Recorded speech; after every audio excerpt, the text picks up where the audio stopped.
Good morning everyone, আপনারা সবাই কেমন আছেন? আশা করছি সবাই খুব সুস্থ আছেন, ভালো আছেন। আমরাও খুব ভালো আছি।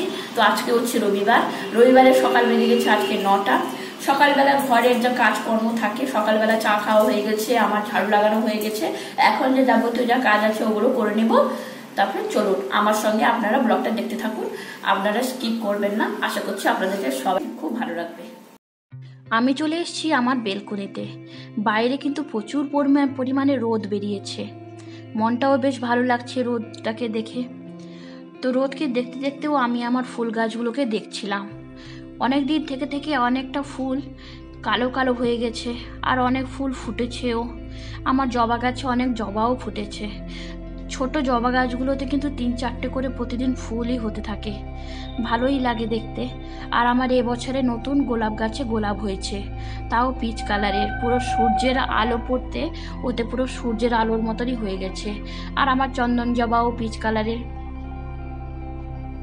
তো দেখুন আমার গোলাপ গাছে সূর্যের আলোটা পড়তে কি সুন্দর লাগছে।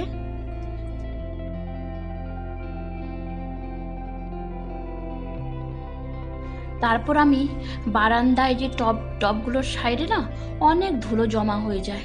আমি যদি এগুলো পরিষ্কার না করি, বেলকনিতে তো আমরা সারাদিনে বারবার যাওয়া আসা করি, তো সেই জন্য আমাকে বেলকনিটা ভালো করে পরিষ্কার করে নিতে হয়।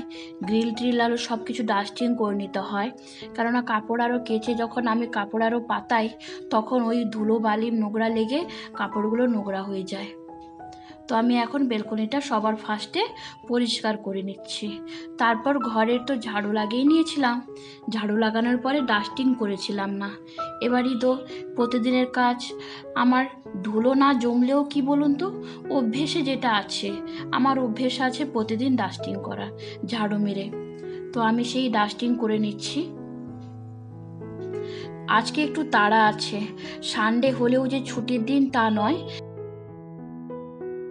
সেই জন্য আমি এক সাইডে কাজও করব, আর অজয়ও বাজার করে নিয়ে চলে এসছে, আমি রান্নাও বসিয়ে দিব। প্রতিটি হাউসওয়াইফদের সকাল থেকে সন্ধে পর্যন্ত যে কাজগুলি করতে হয়, সেগুলো যদি না করি টাইমে টাইমে, আমরা যদি ভাবি না আজকে এই কাজটা করব না, পরের দিনের জন্য বাঁচিয়ে রাখি, তা বলে কিন্তু হয় না। পরের দিন কিন্তু আমাদের বেশি কাজ মাথার উপরে চেপে যায়। সেজন্য আমাদেরকে কি করতে হবে, ডেলি কাজ ডেলি করে নিতে হবে, যতটা পারেন ততটা করে নিতে হবে। তাহলে কি হয়, জিনিসটা অনেক হালকা হয়ে যায়। আর সানডে হলেই যেন বেশি কাজ পড়ে যায়, কেননা সবাই বাড়িতে থাকে ছুটির দিনে। আর অন্যান্য দিনে তো স্কুল আরও চলে গেলে নিজের প্রতিও যত্ন নেওয়া যায় একটু টাইম বের করে, বা ঘরে একটু সব কাজকর্ম করে রেস্ট করা যায়। এবার আমি আমার ড্রয়িং ক্লাসে যে সেন্টার টেবিলটা আছে ওইটা আমি একটু কলিং দিয়ে পরিষ্কার করে নেব। কাপড় দিয়ে তো ঢাকা থাকে, কিন্তু কাপড় দিয়ে ঢাকা থাকলেও কি হবে, ভিতরে কিন্তু অনেক ধুলো জমা হয়ে থাকে। সেই জন্য আমি কলিং দিয়ে একটু উপরে পরিষ্কার করে নিচ্ছি। আর নিচেও আমার কাজ আছে, নিচের পোর্শনটাও ভালো মতন পরিষ্কার করে নেব।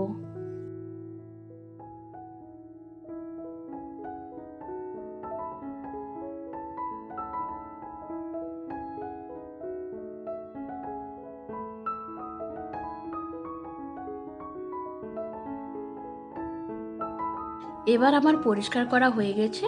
এবারে আমি কাপড় দিয়ে যেভাবে ছিল সেভাবে আমি ঢাকিয়ে দিচ্ছি। তারপর আমি সেন্টার টেবিলকে ডেকোরেশন করার জন্য আমি কাঁচের বাটির উপরে কিছুটা আর্টিফিশিয়াল যে কালারিং পাথরগুলো থাকে ওইগুলো দিয়ে তার উপরে একটা পদ্ম ফুল রাখি ডেকোরেশন করে। ওই পদ্ম ফুলের উপরে না অনেক ধুলো জমা হয়ে থাকে, ওইটা আমি এখন ভালো করে পরিষ্কার করে নেব। আর আমি 2-3 দিন অন্তর কিন্তু জলটাকে আমি চেঞ্জ করে দিই, কারণ জল যদি বেশি দিন থাকে তাহলে বেশি দিন থাকাও ভালো না। আমি এবারই ভালো মতো ধুয়ে নেব। এইটা আমার কিন্তু ফ্রুট রাখার জন্য আমি এনেছিলাম বাজার থেকে। ফ্রুট তো রাখা হয় না, ফ্রুট সেই ফ্রিজেই রাখা থাকে, তো ওইটা এমনিই ছিল। তারপর আমি আমার মাথার আইডিয়াতে ভাবলাম না, এইটাও ডেকোরেশনের কাজের জন্য লাগানো যেতে পারে। তো সেই জন্য আমি ফ্রুটের যে কাঁচের বাটিটাকে সেন্টার টেবিলের উপরে রেখে কালারিং পাথরগুলো থাকে ওর ভিতরে দিয়ে উপরে জল দিয়ে একটা আর্টিফিশিয়াল পদ্ম ফুল আমি তার উপরে রেখে দিয়েছিলাম ডেকোরেশনের জন্য। বেশ সুন্দর লাগে কিন্তু দেখতে।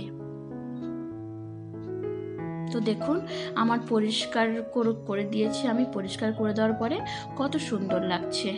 এইভাবে ড্রয়িং প্লেসে যদি এইভাবে ডেকোরেশন করা থাকে না, যে কেউ লোকরা ঢুকলেও বলবে না হ্যাঁ খুব সুন্দর লাগছে। এবার আমি চলে এসেছি আমার বেডরুমেও সেই গ্রিল আরও উপরে কত যে ধুলো জমে থাকে আর কি বলবো। প্রতিদিন ডাস্টিং করার পরেও ধুলো জমাই হয়ে যায়। জানলা দরজা তো এমনি শীতকালে বন্ধ থাকে, বেশি খোলা হয় না, তবুও ধুলো জমা হয়ে যায়। সকালবেলা ঘুম থেকে উঠে কিন্তু জানলাগুলো একটু খুলে দিই, যাতে হাওয়া বাতাস আরও ভিতরে ঢুকে থাকে, কারণ সারা রাত তো সব বন্ধ থাকে দরজা জানলা। তো একটু সকালবেলা যদি জানলা দরজাগুলো একটু খুলে রাখি তাহলে বেশ ভালো লাগবে, বাইরের হাওয়া বাতাস যখন ভেতরে ঢুকবে। তো আমি আজকে আমার কিছু কাপড় এত বেশি নেই, সেই স্কুলের ড্রেস আরও আছে কিছু, আর কিছু ছেলের যা অল্প কিছু জামা প্যান্ট আছে ওইগুলোই এখন সার্ফ দিয়ে আমি ভিজিয়ে দিচ্ছি। গরম জল একটু হালকা করে রেখেছিলাম, শীতকালে একটু হালকা গরম জলে কাপড়গুলো ভেজালে কিন্তু ভালোই পরিষ্কার হয়ে যায়। আর বাইরেও ভালোই রোদ বেরিয়েছে, শুকিয়েও যাবে। কাপড়গুলো তো ভিজিয়ে চলে এসেছি, ভিজিয়ে চলে আসার পরে আমি এবার করে নিচ্ছি ঘর মোছা মেরে নিচ্ছি। দৈনন্দিন যেটা কাজের ভিতরে পড়ে, না করলে নয়, ডেলি কাজ যেটাকে বলতে হয়, সব কাজ করে নেওয়ার পরে ঘর আরও সব পরিষ্কার করতে হয়। তো আমি এবারে ঘরটাকে পরিষ্কার করে নিচ্ছি, পোছা মেরে নিচ্ছি। আজকে একটু তাড়া আছে, বলছিলাম অজয়কে একটু বেরোতে হবে, সেই জন্য তাড়াতাড়ি রান্নাবান্নাও করতে হবে। রান্নাবান্না করে আবার খাওয়া দাওয়া করে উনি বেরোবেন, তো সেই জন্য একটু তাড়াহুড়ো করেই আমি আজকে কাজটা করছি।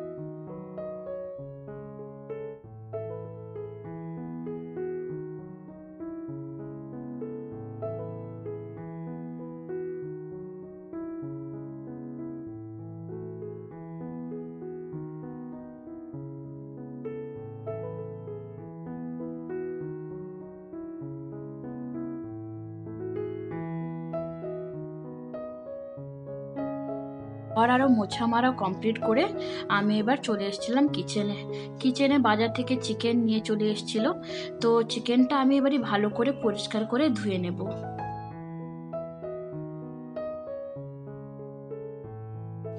চিকেন ওখান থেকে ভালো করে পরিষ্কার করে দিলেও না, বাড়িতে যখন ধুই ওটাকেও ভালো মতন আমাকে পরিষ্কার করতে হয়, এতটাও সুন্দর করে কিন্তু দোকানে পরিষ্কার করে দেয় না।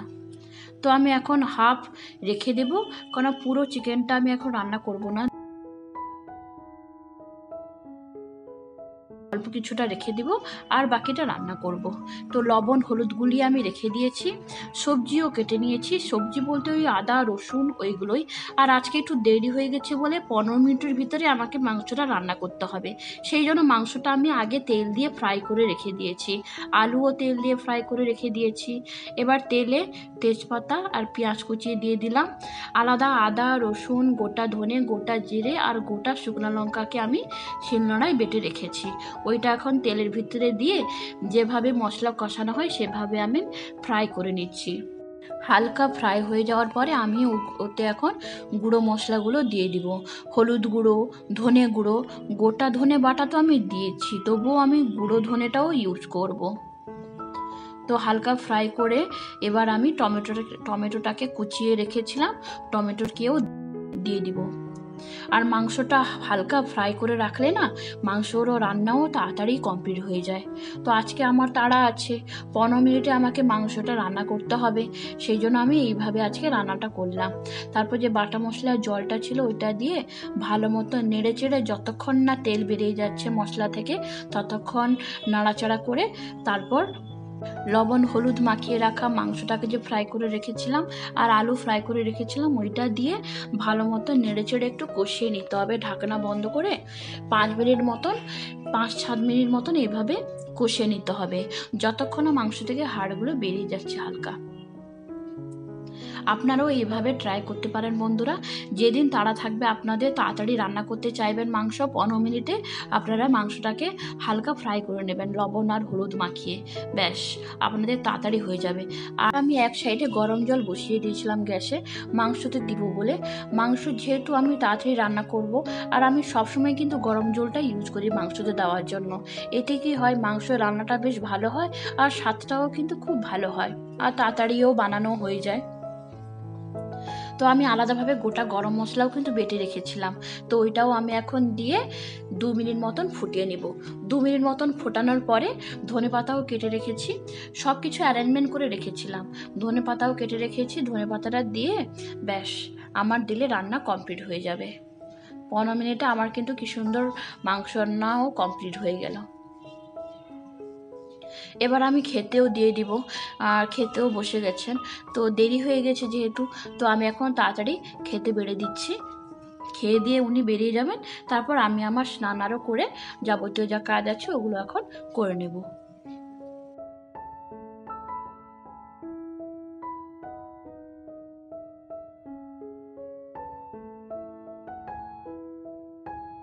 সানডের মেনুতে ছিল টমেটো ভর্তা, ভাতে দিয়েছিলাম টমেটো ভর্তা, উচ্ছে ভাজা আর চিকেনের লাল লাল ঝোল। সব কিছুই গরম গরম, দুপুরের খাওয়াটা জাস্ট জমে গেছিল।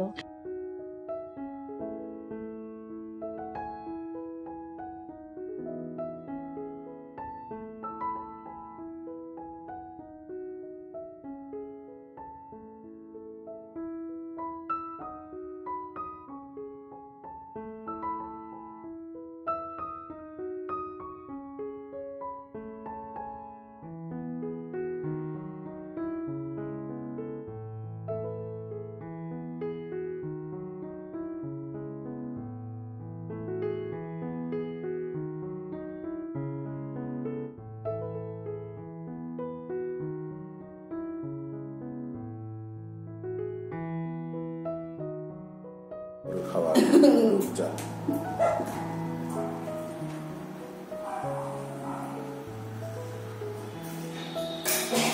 বাস না না না না না না না না না আর আচার না।